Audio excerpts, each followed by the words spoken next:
ChatGPT, c'est le modèle d'intelligence artificielle qui a fait le plus parler de lui ces dernières années. ChatGPT, ChatGPT, ChatGPT. Vous lui donnez un texte et en quelques microsecondes, il vous répond. Demandez-lui de générer un poème, une recette de cuisine, une séance de sport. Microsoft a annoncé il y a encore quelques jours qu'ils allaient renforcer leur partenariat avec l'entreprise OpenAI. OpenAI, c'est l'entreprise américaine qui développe ChatGPT. Et ils ont déjà annoncé une levée de fonds de plusieurs dizaines de milliards de dollars. Oui, mais voilà, ChatGPT, c'est un modèle d'intelligence artificielle. Et comme tout modèle d'intelligence artificielle, pour qu'il fonctionne, il lui faut des données. Et quand nous, on utilise des solutions technologiques, au final, on se pose très peu souvent cette question. Mais attends, comment c'est développé? Et le problème, c'est que quand on s'y plonge, généralement, c'est pas très propre. Et c'est le cas aussi pour ChatGPT. Récemment, il y a eu des révélations qui font assez froid dans le dos sur la partie la plus méconnue des systèmes d'intelligence artificielle et pourtant la plus cruciale. Mais avant de comprendre tout ça, il est important de vulgariser un concept d'intelligence artificielle sur comment est-ce que des IA comme ChatGPT réussissent à réaliser de telles tâches. Alors on va partir de la base. Pour qu'un modèle réussisse à réaliser ce que vous lui demandez, il lui faut des exemples. Un modèle d'intelligence artificielle, ça va pas comme ça tout seul naturellement savoir comment répondre. Il lui faut ce qu'on appelle des données labellisées, c'est-à-dire des exemples, des étiquettes de ce qu'il doit apprendre à faire. Si par exemple je veux que mon modèle apprenne à reconnaître une pomme, je vais lui donner tout un tas d'images de pommes et je vais lui dire ça c'est des pommes. Et c'est l'algorithme en fait qui va apprendre en regardant les images à reconnaître qu'une pomme est une pomme, peut-être parce que c'est rond, parce qu'il va y avoir des petits points dessus, parce que c'est jaune, vert, rouge, etc. Et la puissance de ces modèles d'intelligence artificielle, c'est que j'ai pas besoin de dire à mon ordinateur qu'une pomme est ronde, etc. Non, c'est lui qui va apprendre à trouver les concepts. Et dans le cas de ChatGPT, c'est pareil. Si je veux que mon modèle apprenne, par exemple, des phrases gentilles ou qu'est-ce qu'une phrase méchante, je vais lui donner tout un tas de phrases, je vais lui dire celle-là est gentille, celle-là est méchante, etc. Et lui, il va apprendre à reconnaître la structure des phrases, les mots qui se répètent, peut-être même la ponctuation, voire les sujets polémiques. Et donc, dans le cadre d'un modèle hyper puissant comme ChatGPT, donnez-lui tout Wikipédia, et par exemple, en parcourant l'article qui explique un tigre, il va lire que le tigre est un félin, il va constater qu'il connaît un autre félin qui est un lion, donc potentiellement, les tigres et les lions peuvent se ressembler parce que c'est des félins, etc. Bref, il va construire ce qu'on appelle une base de connaissances. Et pour ChatGPT, ce qui a fait sa force, c'est pas uniquement cette base de connaissances, c'est la manière dont il est capable de la restituer de manière naturelle en discutant avec la personne. Bref, vous vous doutez bien que pour réussir à avoir un modèle aussi performant, il faut beaucoup de données. Mais ces données, elles tombent pas du ciel. Ces données, pour les avoir, pour les labelliser, pour les étiqueter, eh bien, il faut des humains aussi. Et c'est là où le problème commence. Parce que quand je vous dis ça, vous pourriez imaginer des chercheurs aux États-Unis qui passent leur journée devant un écran à dire cette phrase est gentille, cette phrase est méchante. Mais ça se passe pas du tout comme ça. Dans le cadre de modèles comme ChatGPT, il faut beaucoup de données. Et toutes ces données, on va les chercher où? On va les chercher d'Internet. Et je pense que je vous apprends rien en vous disant que sur Internet, on trouve parfois le pire de l'humain. On trouve du contenu raciste, sexiste, pornographique. Et donc, pour éviter que votre modèle apprenne ce contenu et donc le reproduise, eh bien, il vaut mieux supprimer toutes ces données. Il faut faire un tri dans les données. Mais quand on parle de ces immenses bases de données, si vous mettez même des centaines d'humains, il leur faudrait des années pour trier chacune des données. Pour dire, ce contenu est sexiste, ce contenu est violent, ce contenu est à caractère sexuel, je ne le veux pas dans ma base d'apprentissage. Et donc, OpenAI, qui est l'entreprise qui a développé ChatGPT, a fait comme toutes les grandes autres entreprises technologiques. Ils ont développé en fait des filtres pour trier les données en entrée, c'est-à-dire des modèles d'IA qui vont permettre de filtrer les données pour de plus grands modèles d'IA. Une vraie petite usine d'intelligence artificielle. On en revient toujours au même problème. Comment est-ce qu'on entraîne ce qu'on appelle des classifieurs, c'est-à-dire qu'ils vont classer les données pour dire que tel contenu correspond à tel contenu correct, sensible ou pas. Mais il vous faut aussi des étiquettes. Comme je vous le disais, ces étiquettes, c'est des humains qui doivent les faire. Mais vous vous doutez bien que c'est toujours pas des petits scientifiques aux États-Unis qui vont s'amuser à labelliser des milliers d'images où vous allez dire si cette image est un viol ou pas, par exemple. Non, ce type d'entreprise préfère déporter leur travail dans des pays généralement très éloignés, généralement où la main-d'œuvre pas très cher, généralement où on voit pas les employés, généralement où on voit pas l'impact psychologique sur les employés, et donc généralement en Afrique ou même en Asie. Ce rôle de classification, c'est une étape ultra importante dans le processus de développement des modèles aujourd'hui. Le porte-parole d'OpenAI le dit lui-même, la classification et le filtrage de textes, d'images nuisibles sont une étape nécessaire pour minimiser la quantité de contenu violent et sexuel inclus dans les données de formation et créer des outils capables de détecter le contenu nuisible. Et donc le time a enquêté et révèle que pour entraîner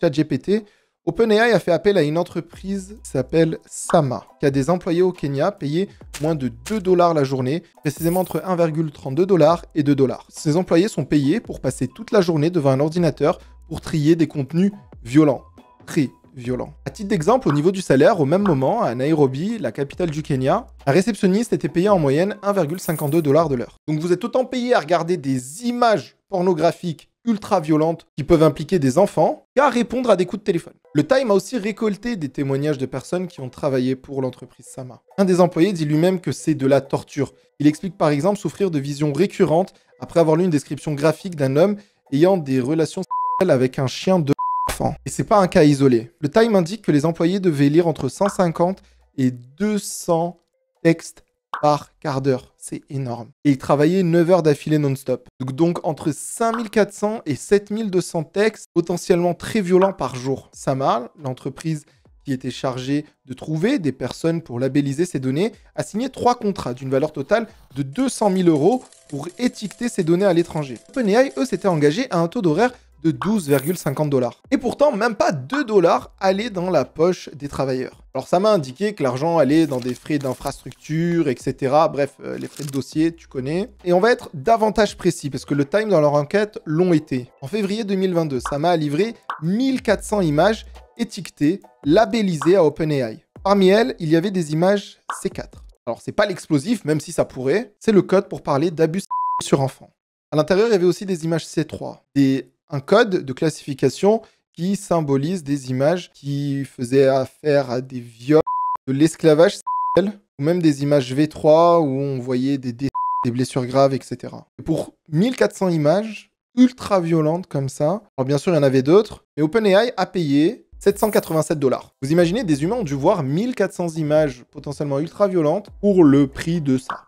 Le prix d'un gros pack PS5, quoi. C'est là où ça devient intéressant, parce que face à la demande toujours plus grande d'OpenAI de labelliser ce type d'image, eh bien Sama a annulé son travail avec OpenAI 8 mois à l'avance. 8 mois avant la clôture du contrat. Quand j'ai lu ça dans l'enquête, j'ai vraiment eu l'impression que OpenAI, ils se sont dit allez, let's go, envoyez tout de plus en plus aux Africains, tant mieux, ça va nous déporter le travail. Mais le problème, c'est qu'il faut réaliser ce travail. D'ailleurs, à la suite de la décision de Sama d'arrêter de travailler avec OpenAI vis-à-vis de ce type d'image, et donc de ne plus proposer un bonus de 70 $ aux travailleurs pour trier du contenu explicite, eh bien certains employés de Sama ont déclaré que c'était une façon de subvenir aux besoins de nos familles. C'est-à-dire que pour nous, occidentales, ça peut nous paraître très horrible. Beaucoup de personnes là-bas, c'était aussi très horrible.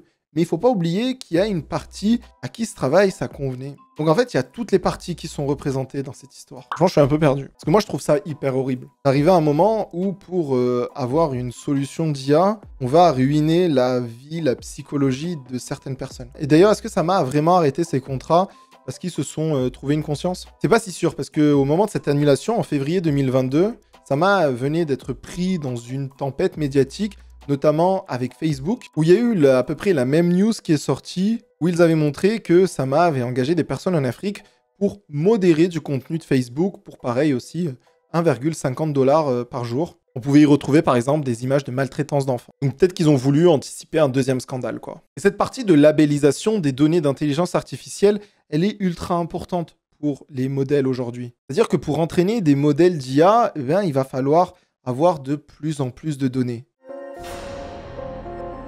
Mais qu'est-ce qu'on fait? Est-ce qu'on doit fermer les yeux sur cette partie qui est limite de la maltraitance, de la torture psychologique pour tous ces travailleurs? Ou est-ce qu'on doit arrêter le développement de ces modèles d'intelligence artificielle? Ou peut-être juste proposer à ces entreprises d'être moins rentables et de mieux rémunérer les gens? Parce que pour rendre les systèmes d'IA toujours plus efficaces, on a besoin de labelliser des bases de données toujours plus grandes. Alors on délocalise ce travail à des employés dans des pays où la main-d'œuvre est pas chère, mais on n'a pas attendu l'IA pour faire ça. Des magasins de textiles qui déportent leur fabrication en Afrique, en Asie, il y a quasiment tout le monde qui fait ça aujourd'hui. Et là, j'ai l'impression qu'on a franchi un nouveau cap avec cette torture psychologique, avec cette torture visuelle, cette torture psychique. Parce que d'un côté, on annonce des levées à plusieurs milliards pour ces entreprises, et de l'autre, on annonce qu'il y a des gens dans des pays reculés qui sont payés une misère pour constituer la partie la plus importante de ces modèles d'intelligence artificielle qui sont les bases de données. C'est pas pour rien que ces entreprises ne veulent pas ouvrir leurs bases de données, parce que ça leur a coûté des centaines de milliers d'euros de la construire. Et donc les systèmes d'IA aujourd'hui reposent souvent sur des petites mains dans des pays en Afrique. On se paye des machines de luxe nourries par des populations pauvres. L'homme devient en quelque sorte l'électricité à bas coût des modèles d'intelligence artificielle. Et donc il faut se questionner sur comment nous consommons ces nouvelles technologies. On y voit souvent un gain de productivité, des solutions rentables pour faire en sorte que des machines accomplissent du travail pour nous. Mais on voit souvent que la partie immergée de l'iceberg. Alors oui, on n'a pas attendu des modèles d'intelligence artificielle pour malheureusement assouvir des populations pour le petit plaisir, le petit confort des autres. Parce que ces machines automatisées améliorent notre confort et derrière nos écrans, pendant que nous on distribue des likes, il y a de vraies populations qui souffrent. Donc tout ce confort, ok, toutes ces avancées technologiques, ok. La question, c'est à quel prix ?